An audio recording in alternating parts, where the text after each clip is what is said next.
রাজসভায় চাকরি পাওয়ার পর গোপালের সাথে তার এক বন্ধুর একদিন রাস্তায় দেখা হয়। বন্ধু গোপালকে দেখে বলল, কি ভাই, ভালোই তো কামাচ্ছ, তা কত হলো রোজগারপাতি? গোপাল তখন বলল, সে এক আশ্চর্য রকমের রোজগার হয়েছে বন্ধু, 6 মাসে লক্ষ টাকা রোজগার করেছি। বন্ধুটি তখন বলে, বলো কি ভাইয়া, 6 মাসে লক্ষ টাকা রোজগার? গোপাল তখন বলে, তবে ব্যাপারটা একটু শুনে যাও।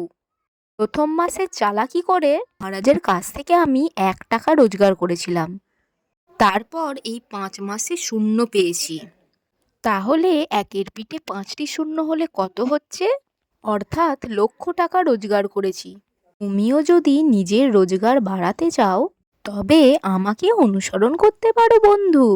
গোপালের এরকম রসিকতা শুনে বন্ধুটি আর না হেসে থাকতেই পারল না। হ্যালো বন্ধুরা, কেমন লাগলো আজকের এই গল্পটি ভালো লেগে থাকলে একটা লাইক করে দেবে। আর হ্যাঁ, প্লিজ চ্যানেলটিকে সাবস্ক্রাইব করে দিও। আবার আসছি একটা মজাদার ভিডিও নিয়ে। আজকের মতন এই পর্যন্তই, টাটা।